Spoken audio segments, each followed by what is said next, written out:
Your task will not be an easy one. Your enemy is well-trained, well-equipped, and battle-hardened. There is not a liberal America and a conservative America. There is the United States of America. Good night and good luck. Hey folks, it's Rick. The elephant in the room today is RFK.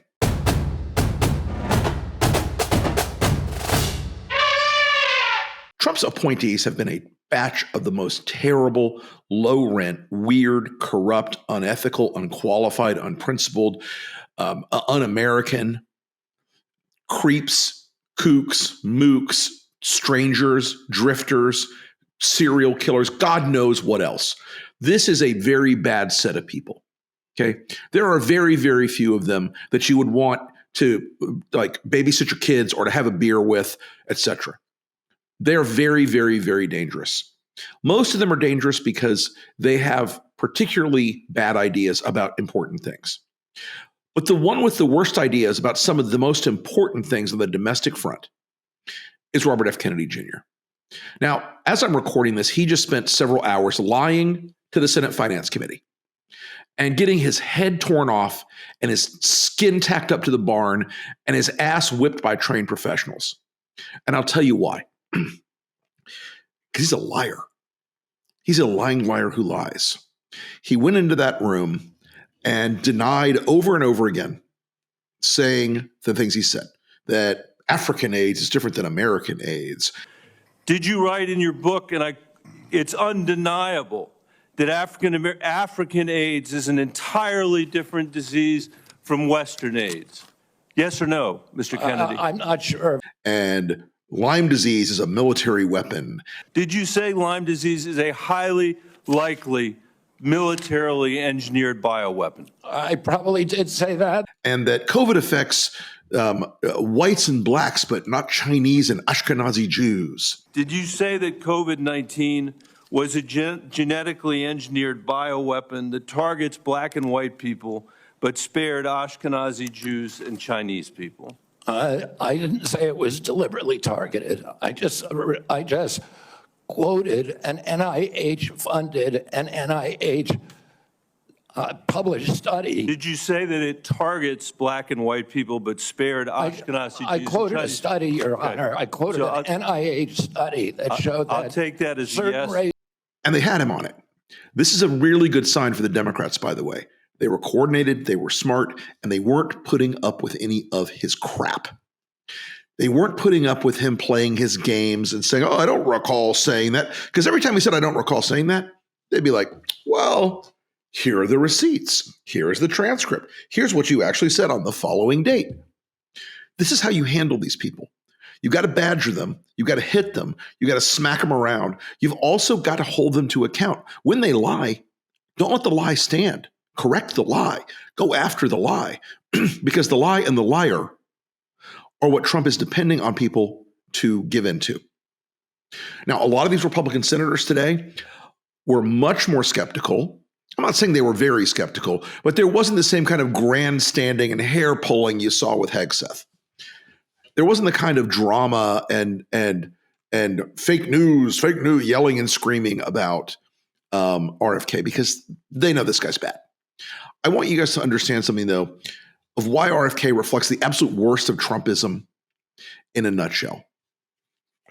RFK has made tens of millions of dollars by being a guy who spreads anti-vax conspiracy theories. And he doesn't just get that money because he sells books or goes on tour or whatever. He gets that money because he's of counsel to a bunch of law firms. He's a partner in a couple of law firms. He has reciprocal arrangements with a bunch of law firms. Excuse me.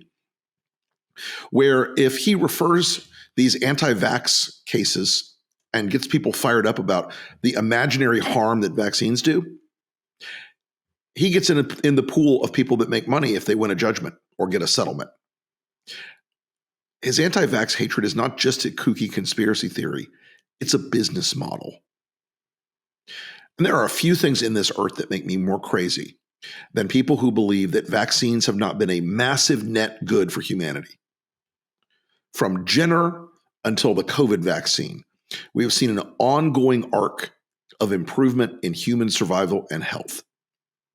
We've seen an ongoing uplift in the ability of mankind to resist things that cannot be wished away. You can't do bloodletting or leeches or prayer or anything else when it comes down to COVID or Marburg or Ebola or TB. None of those things go away because you're a good person.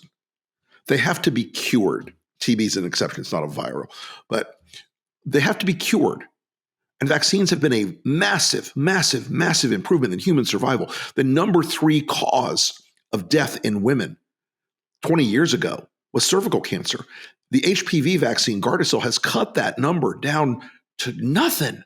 The dramatic drop off of that is because of a vaccine. And interestingly enough, speaking of Gardasil,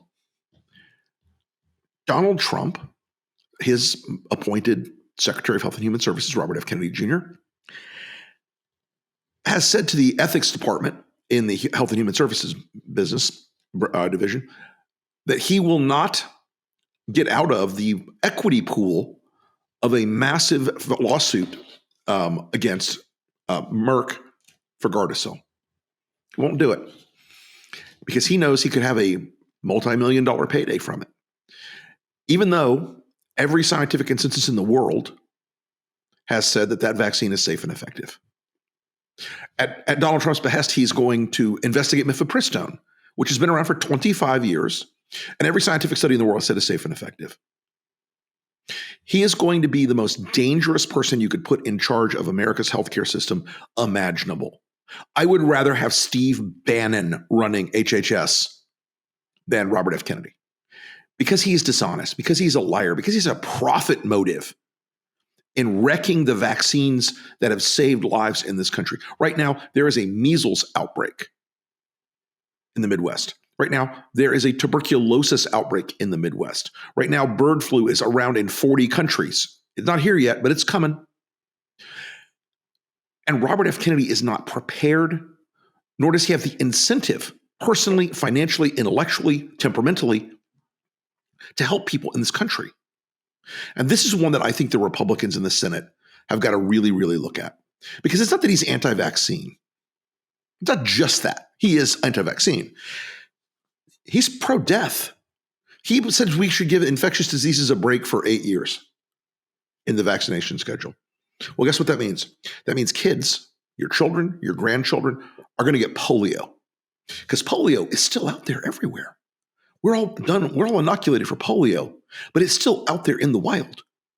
If you want kids on iron lungs, support RFK's nomination. If you want kids suffering from diphtheria, measles, mumps, rubella, typhus, these agonizing, horrifying, terrible, terrible diseases, put RFK in that job. Put him in that job. Because at that point, you've decided you're okay politically. If you're a senator and you vote for this guy, you're okay politically with the deaths of children in your state and your district. And sooner or later, one of them will be a family member, a relative, a grandchild, a child, a cousin, a brother, a sister. Somebody in your life, when these things start to spread, will be harmed. RFK has already done this once before in American Samoa. I think he used it as kind of a test bed. Back in 2019 in American Samoa, RFK Jr. went out there and was all about like vaccines are dangerous. They have bad side effects. They cause all this harm. They cause these terrible, terrible outcomes. So people in American Samoa stopped vaccinating their kids for measles. 1,900 were infected and 59 died. So what happens? Vaccinations go down. There's a measles outbreak and children start dying. But you double down. You didn't give up. Just 4 days after the Prime Minister declared a state of emergency, 16 people already dead. You sent a letter to him promoting the idea that the children had died not from measles, but from, quote, defective vaccine. You launched the idea that a measles vaccine caused these deaths. You are a very influential man. In fact, you are called the leader of the disinformation dozen. UNICEF and WHO, the World Health Organization, investigated this. They say the claims are false. It is not biologically possible what you claimed. And yet, ultimately, more than 70 people died because they didn't get vaccines. So my question is, do you accept even a scintilla, just even a sliver of responsibility for the drop in vaccinations and the subsequent deaths of more than 70 people? Anything you do differently? No, absolutely not. This is the man who will be in charge of America's healthcare system.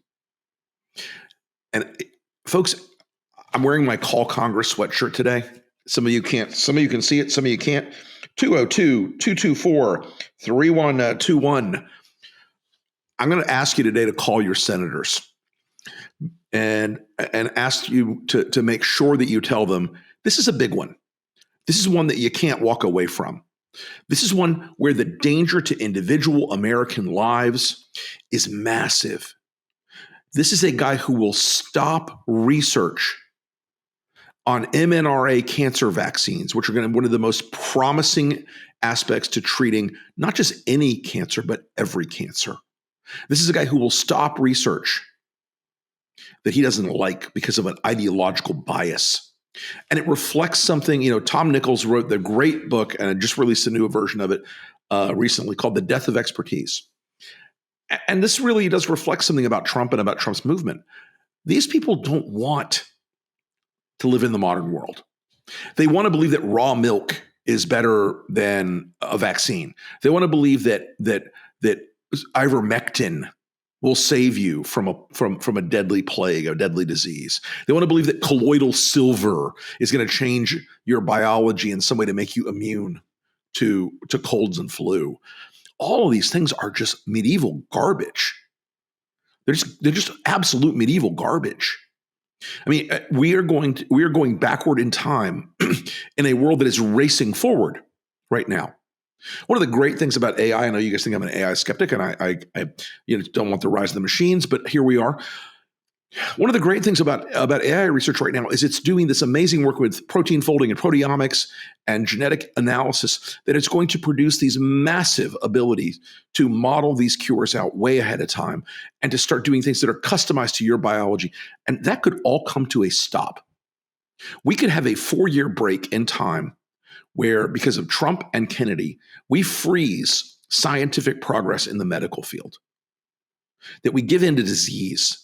That's part of the history of humanity, is not giving into disease, is getting back up. And, when Edward Jenner developed the smallpox inoculation after witnessing that milkmaids who were exposed to cowpox did not get smallpox, that was one of those radical and amazing developments in medical history. Smallpox killed 30% of the people that were infected by it, and it was one of the most highly infectious diseases in the world.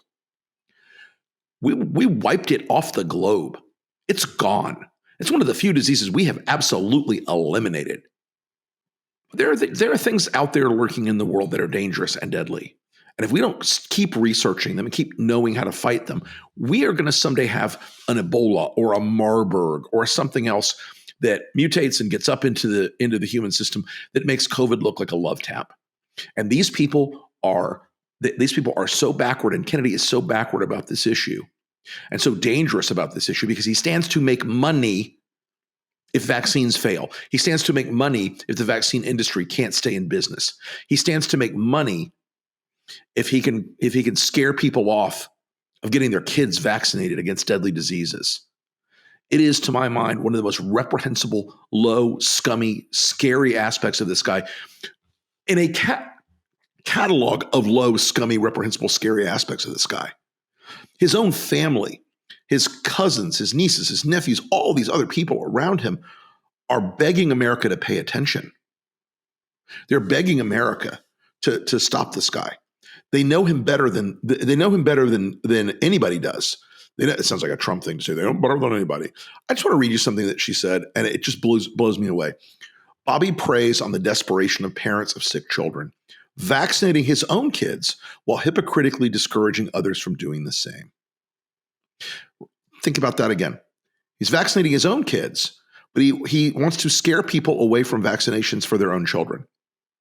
He is a dishonest, mendacious, conspiratorial profiteer of the deaths of children. Look, Trump is low. Trump is incredibly low. But Kennedy has used his name, his family history, and all of these things to build a profitable business model of exploiting human suffering and death. Again, there are dangerous people in Trump's orbit. Kash Patel, Stephen Miller, Russ Vaught, all of these people, they're dangerous in their way. But this is a guy who right now is about to walk in that office, and he's going to pick and choose what treatments can be issued in this country. He's going to pick and choose what vaccines or medicines go back on the list to be re-examined and reinvestigated. We have the slowest, largest, most comprehensive, safest drug review process in the world. Sometimes it should be faster. God knows, for cancer meds, it should be a lot goddamn faster. But that system, that process that we've built here, it has produced some actual miracles. I'm not defending pharma because I think that they are a regulatory capture thing that is pricing America out of house and home. But the miracles that have come out of laboratories in this country, and the attack on basic science by the Trump administration this week, where they cut off NIH grants, they cut off National Science Foundation grants, they cut off research funds across the board until they had to reverse it today. But we'll see. They'll keep fighting it. Those things, those decisions by this administration are pernicious and dangerous. RFKs, though, directly impact the lives of your kids and your grandkids and your family. And I think that this is a guy you need to call your senators and tell them absolutely not on this guy. I rarely ask you to take an advocacy step. I'm asking you today to take an advocacy step because the elephant in the room is that Robert F. Kennedy will kill Americans sure as death. Thanks, folks. See you next time.